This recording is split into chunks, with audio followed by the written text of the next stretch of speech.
Shalom, all praises to Yahweh Bashem Yahushai, and double honors to the apostles and the elders of Great Millstone, Bashem Rakak.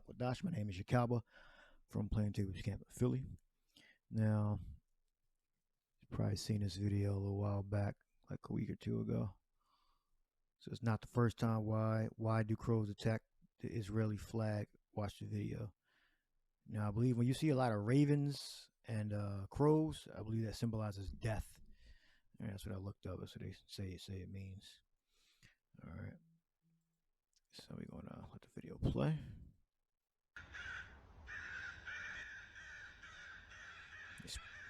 Assuming they speak Arabic.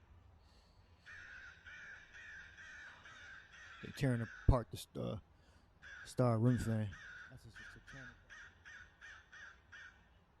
That's a satanic symbol. You wear that symbol to show that you're in league with Satan. All right. There was a time when our teachers wore it, and then they did the research on it, and they dropped it because we found out the information. That's a satanic symbol. Star Remphan.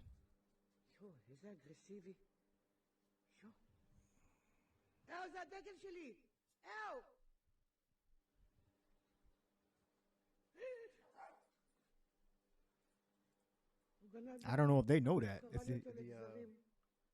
those Arabs over there know that's a star Remphan.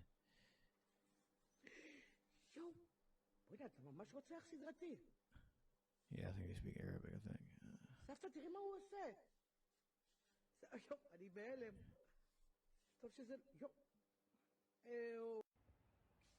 עזוב את הדגל. עורב. אנרכיסט. הלו. עזוב את הדגל, בכלל. אני בשוק.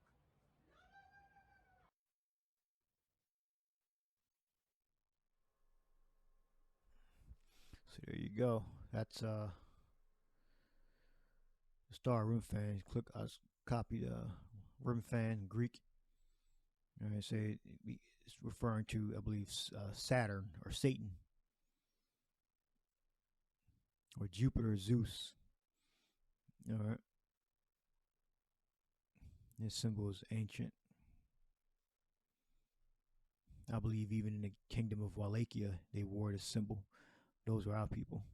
So they were secretly worshiping Satan, if they really wore it, that symbol. But when you look up Wallachia, Vladimir Tepish, he I believe the Order of the Dragon, I believe they have that symbol that they were wearing, but those were Israelites in Eastern Europe. All right. As the scriptures say, it says when the fathers fall asleep, they're going to go aside. They're going to apostasy. They're going to lose their, our ancestors lost their faith and brought in idolatry. When the fathers fell asleep, those are the original church fathers. We started with Peter and the apostles and the disciples that were under them. After they fell asleep, after they went to the spirit world, what Paul said, grievous wolves entered in, not sparing the flock.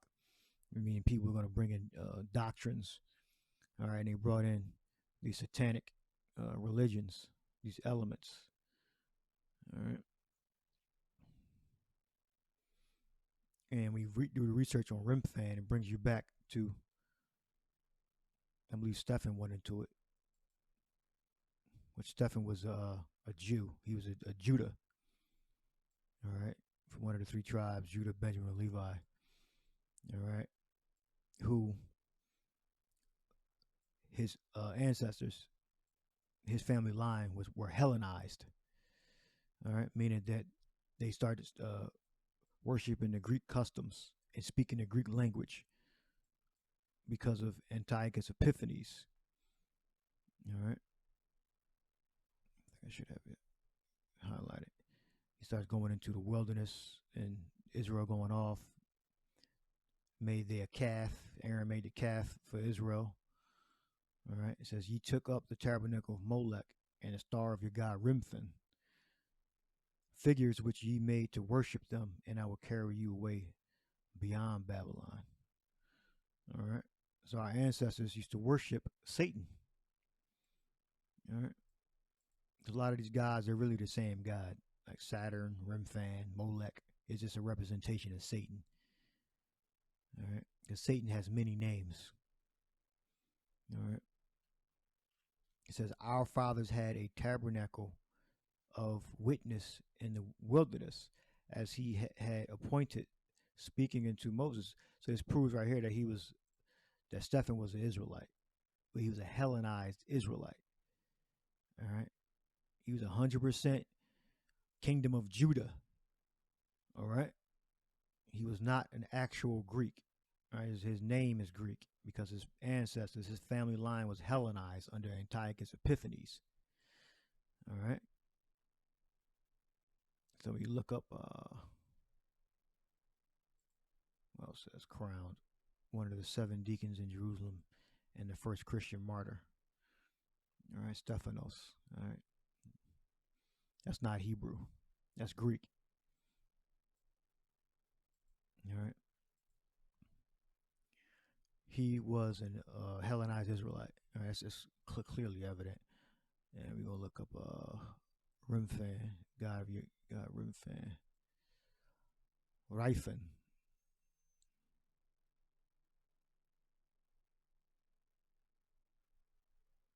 Goes back to Koyawan.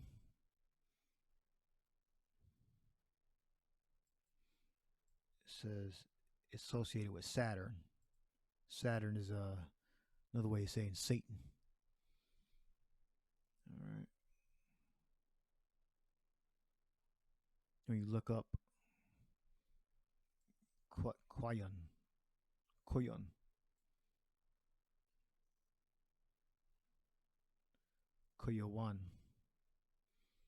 all right, Satan. What the H3594 Koyawan? It means probably a statue of the Assyrian Babylonian god of the planet. Yeah, because they were very closely related. They intermingle with each other.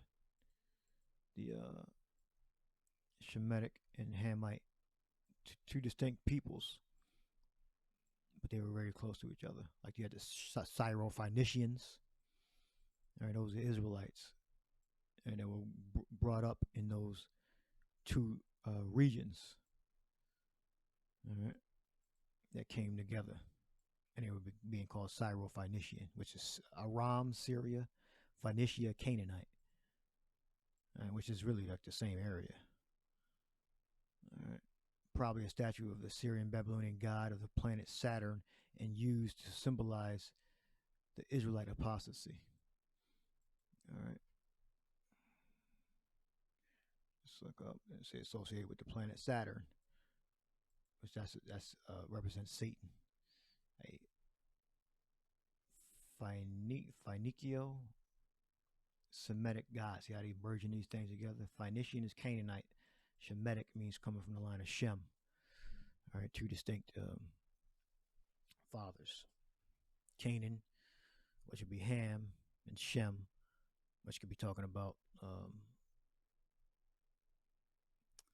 the Arab peoples before the Arabs. What you had the Assyrians, Assyria, and Syria, Aram, the Shemitic peoples. Because our God, the Israelites' God, from Abraham, Isaac, and Jacob, it will be Yahweh.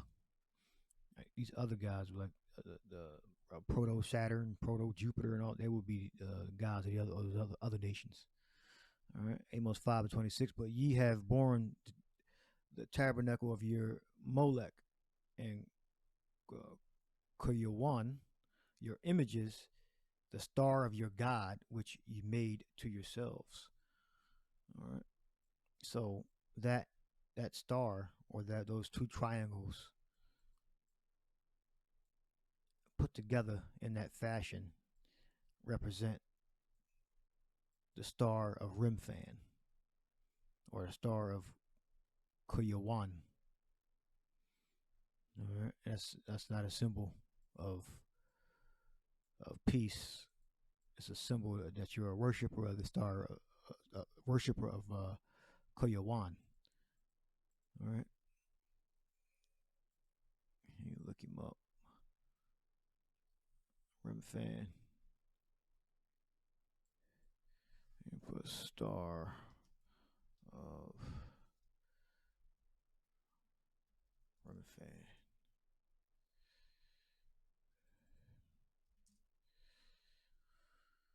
All right. This is not a symbol that our people carried in their righteousness. All right. There you go. Star of Remphan, star of Satan.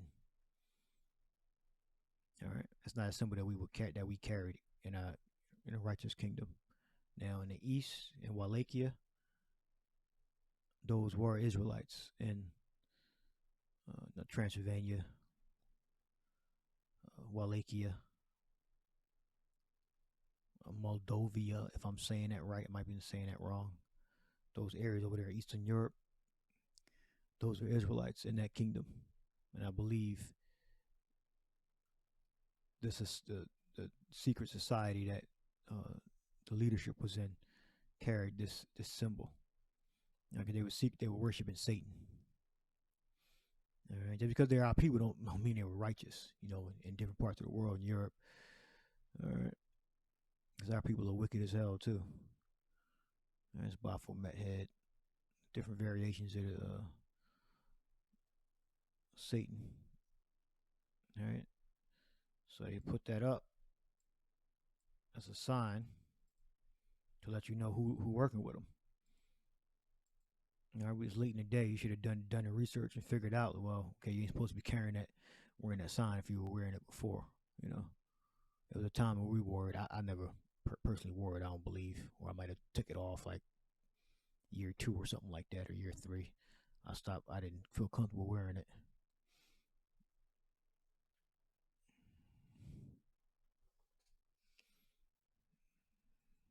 And I don't even know why, because I never felt comfortable wearing it, because I only wore it for a few years. If I did wear it, I don't even remember if I even actually wore it. I think my second garment, I didn't wear it. My first garment, I may have had it. Well, but the iterations after it, I didn't want it on my garment. The crows are tearing it up. So that's a symbol of Esau's fall. All right. This is what we catching on cameras, but it's probably thousands of things that are happening that we can't even see. All right. So apparently this tends to happen. So it's not the first time. Why do crows attack the flag? So apparently this must happen. I know they're probably gonna say, oh, they always do this to the flags. Well, it's significant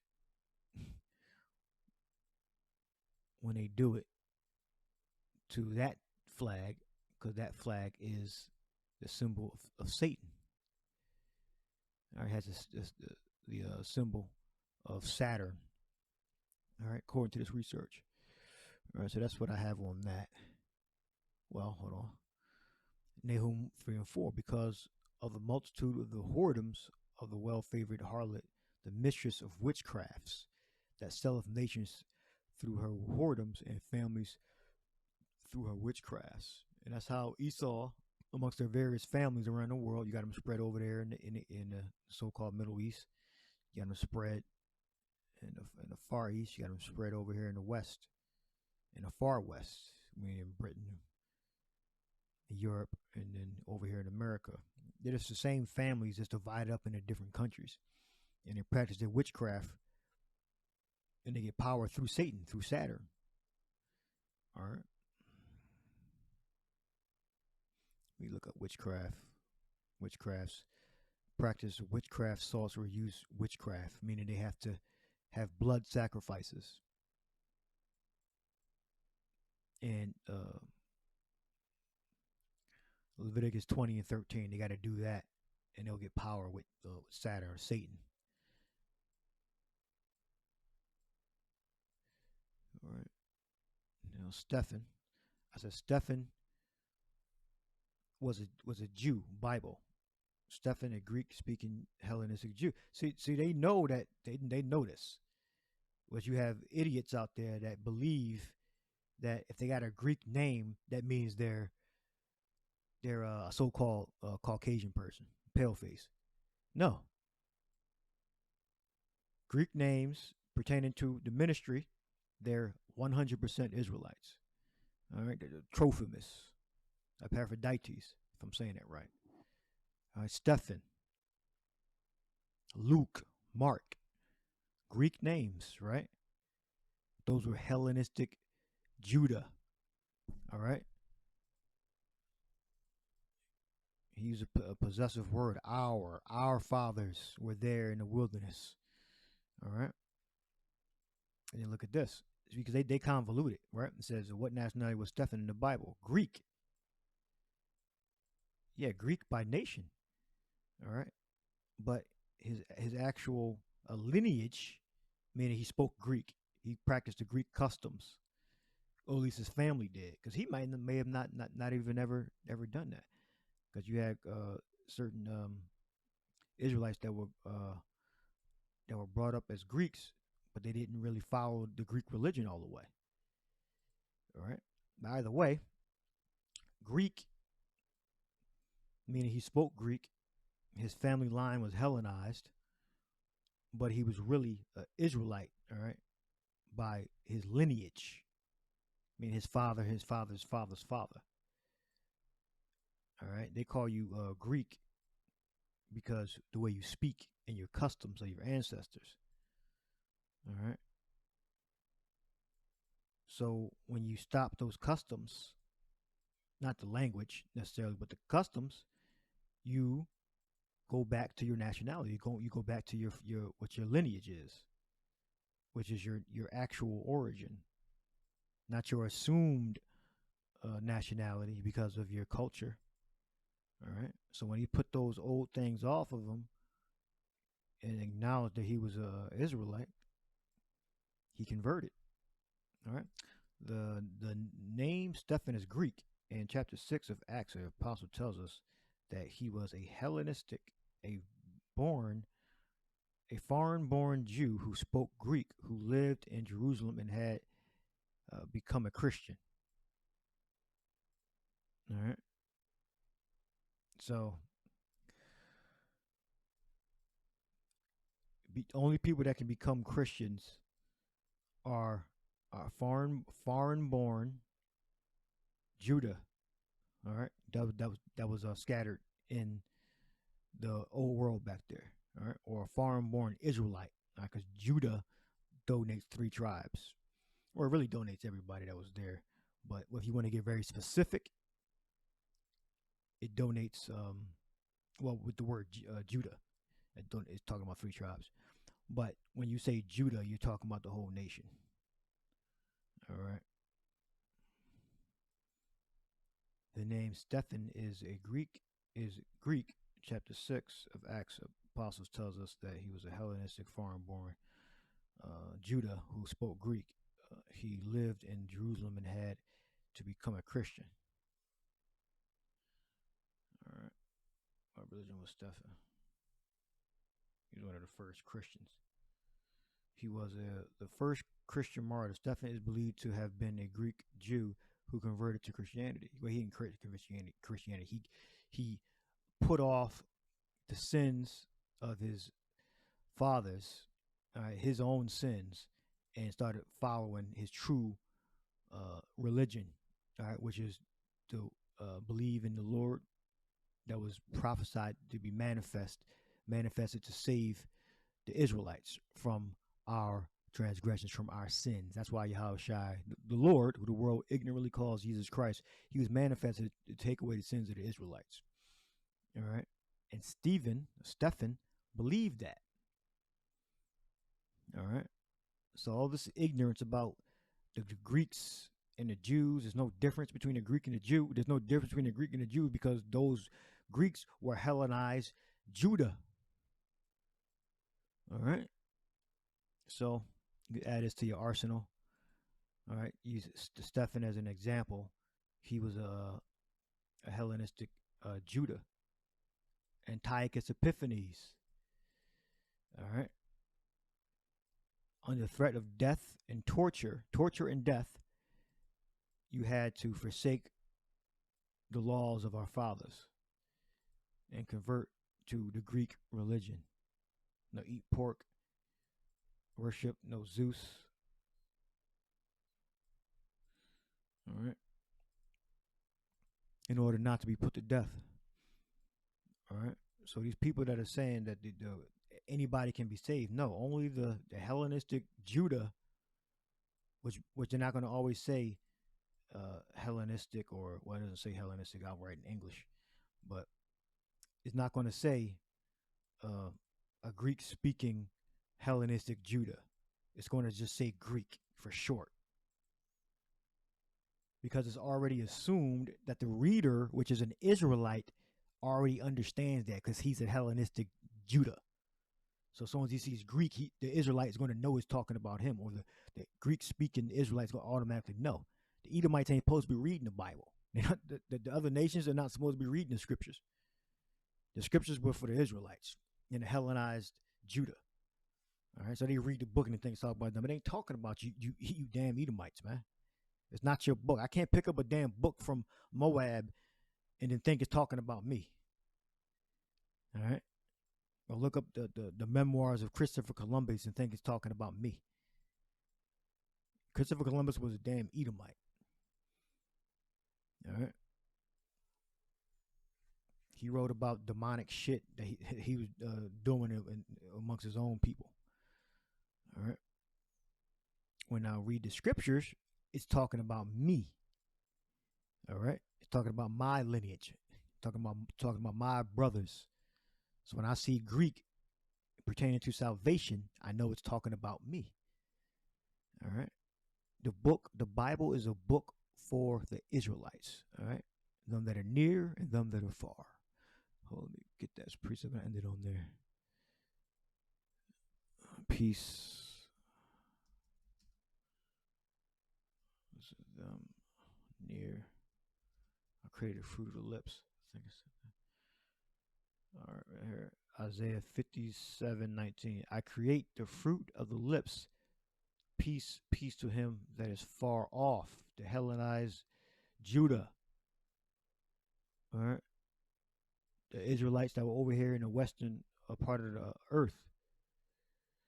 All right. The northern kingdom. All right. Far off. And to him that is near, which is circumcision. And brothers that know the truth, saith Yahweh, and I will heal them. Peace, I create the fruit of the lips. Peace, peace to him that is far off, and to him that is near, saith Yahweh, Bashem Yahushai, and I will heal him. All right.